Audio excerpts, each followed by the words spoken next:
கலங்காத கண்டி செங்கோட்டை அருகே உள்ள இது ஒரு தென்னந்தோப்பு. இதில் பொருளோ கிணறோ எதுவுமே இல்லை. மொத்தம் 6 ஸ்கேன் இந்த பகுதியில். முதல் ஸ்கேனில் பாயிண்ட் வரல, 2வது ஸ்கேன்லேயும் பாயிண்ட் வரல, 3வது ஸ்கேனில் 2 பாயிண்ட் அடையாளம் வந்துருக்கு. அது ஒரு நல்ல ரிப்போர்ட். 4வது ஸ்கேனில் பாயிண்ட் வரல, 5வது ஸ்கேனில் ஒரு பாயிண்ட் அடையாளம் வந்துருக்கு. அந்த நல்ல ரிப்போர்ட் வந்த 3வது ஸ்கேனில் 2 பாயிண்ட் அடையாளம் வச்சதில்லை, ஒரு பாயிண்ட்டை திரும்ப மைக்ரோ ஸ்கேன் மூலம் வெரிஃபை பண்ணியாச்சு. நல்ல கீழே பிரேக் காணப்படுது. ஸோ இந்த ஏரியாவில் இது பெரிய புழு. மொத்தம் 3 பாயிண்ட் கரும்புழு. 3 பாயிண்டில் 2 பாயிண்ட் கரெக்டாக பொருள் போடலாம். இதுதான் முதல் ஸ்கேன் கலங்காத கண்டி தென்னந்தோப்பில். இதில் பாயிண்ட் அடையாளம் இல்லை. 2வது ஸ்கேனு பாயிண்ட் அடையாளம் இல்லை. இதுதான் 3வது ஸ்கேன், 2 பாயிண்ட் அடையாளம் இருக்குது. 4வது ஸ்கேனு பாயிண்ட் அடையாளம் இல்லை. 5வது ஸ்கேனில் ஒரு பாயிண்ட் அடையாளம் இருக்குது. 6வது ஸ்கேனு அந்த 3வது ஸ்கேனை திரும்ப ரீசெக் பண்ணல, கீழே பிரேக் உறுதி செய்யப்பட்டிருக்கு.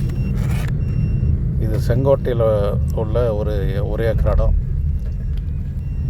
இதில் மொத்தம் 3 ஸ்கேன். முதல் ஸ்கேன் இடத்தின் ஓரம் ஏற்கனவே ஒரு போர் போட்டிருக்காங்க. அதில் சீல்டு 20 அடியில் மட்டும்தான் தண்ணி வந்துச்சான். முதல் ஸ்கேனில் 2 இடம் அடையாளம் வச்சோம். அதில் ஒரு அடையாளம் அந்த போர் வச்சாலும். செங்கோட்டையில் உள்ள ஒரு ஏக்கர் நிலம் ஏற்கனவே ஒரு போர் போட்டிருக்காங்க. அதில் அது லெஸ்ஸீல்டு 300 அடி ஆழம் பொருள் போட்டு வேறு அதோட பெட்டரான பாயிண்ட் கிடைக்குமாங்கிறதுக்காக இந்த ஸ்கேன் நடந்துட்டுருக்கு. இது முதல் ஸ்கேனு. முதல் ஸ்கேன் நடந்துகிட்ருக்கு. வடக்கிருந்து தெற்கு நோக்கி இது முதல் ஸ்கேன் நடந்துகிட்ருக்கு 400 அடி ஆழத்துக்கு.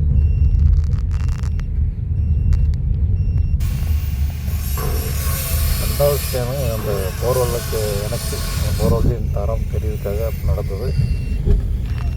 இப்போ 2வது ஸ்கேன் முடிவில் இந்த ரிசீவர் கருவி பக்கத்தில் ஒரு பாயிண்ட் அடையாளம். கிணறு அமைக்க ஏற்ற பாயிண்ட் அது. 2வது ஸ்கேன் ஒரு பாயிண்ட் அடையாளம் இருக்குது. 3வது ஸ்கேனு வீட்டுக்கு கீழ்புறம் பார்த்தது. அதில் எதுவும் பாயிண்ட் அடையாளம் வரல. இதான் முதல் ஸ்கேன் ரிப்போர்ட்டு.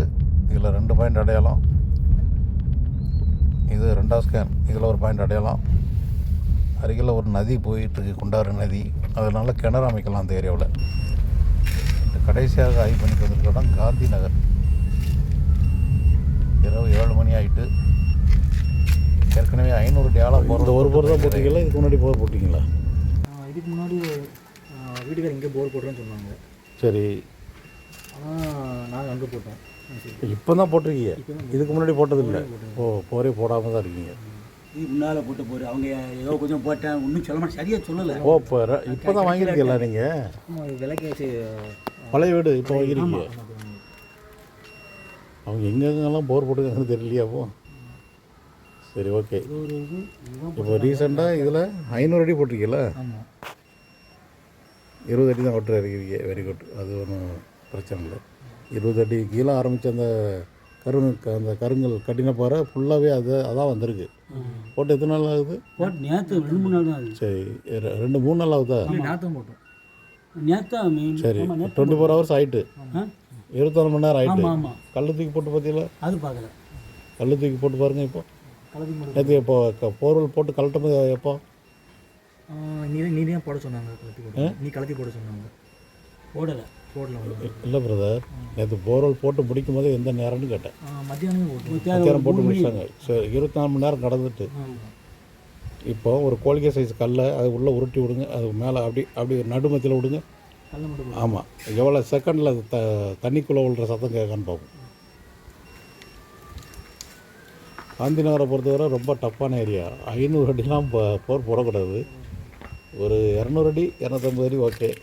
சரி, போடுங்க பார்ப்போம். போர் போட்டாச்சு. ஒரு கோழிக்கை சைஸு கல். போதும்.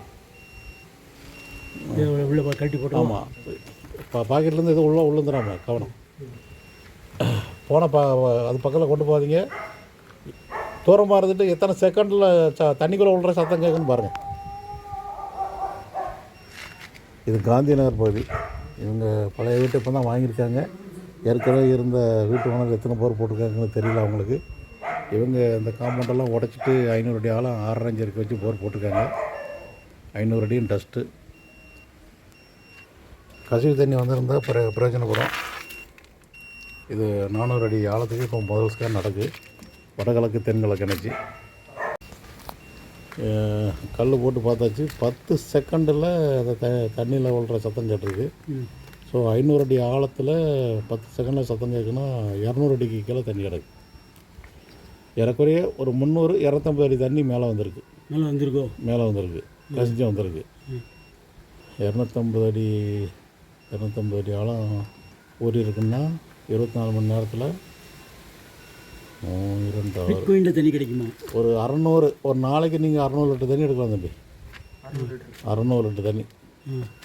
அதாவது 24 மணி நேரத்தில் அந்த போரில் உள்ள கசிவு நீர் இப்போதைக்கு 600 லிட்டரு. அடுத்த மாதம் அது 500 மாறும். அதுக்கு அடுத்த மாதம் 300 மாறும். மறுபடி நவம்பர் டிசம்பர் ஜனவரியில் நல்லா கூட ஆரம்பிச்சிடும். நீங்கள் 20 அடி மட்டும் அவுட்டர் போய் போட நிப்பாட்டினதுனால. சரி, ஓகே. அதை விட பெஸ்ட்டாக இருக்கான்னு இப்போ தெரிஞ்சிடும். ஏன்னா இப்போது அந்த ஸ்பீடு ஏதாவது வாய்ப்பு இருக்கா? பார்த்துரும். கல் எடுத்து போட்டு. ஆமாம், இதே நேரம் கல் எடுத்து போட்டு பாருங்கள்.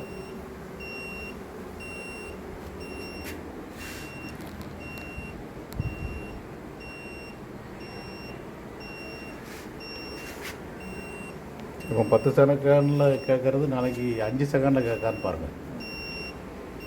இந்த முதல் ஸ்கேன் போட்டு 2 பாயிண்ட் காட்டுது. இந்த 2 பாயிண்ட்டும் இப்போ போர்வெல் போட்டதையும் ஏற்கனவே போர்வெல் போட்ட அடையாளத்தையும் காட்டுது. 2வது ஸ்கேன் ரிப்போர்ட்டு சேஃப்டி டேங்கனுடைய எஃபெக்டை காட்டுது. ஸோ ஒரு வீட்டுக்குள்ளே பார்க்கும்போது எவ்வளவு தவறான ரிப்போர்ட் வருதுங்கிறத இந்த 2 ஸ்கேன் ரிப்போர்ட்டு உறுதி செய்கிறது.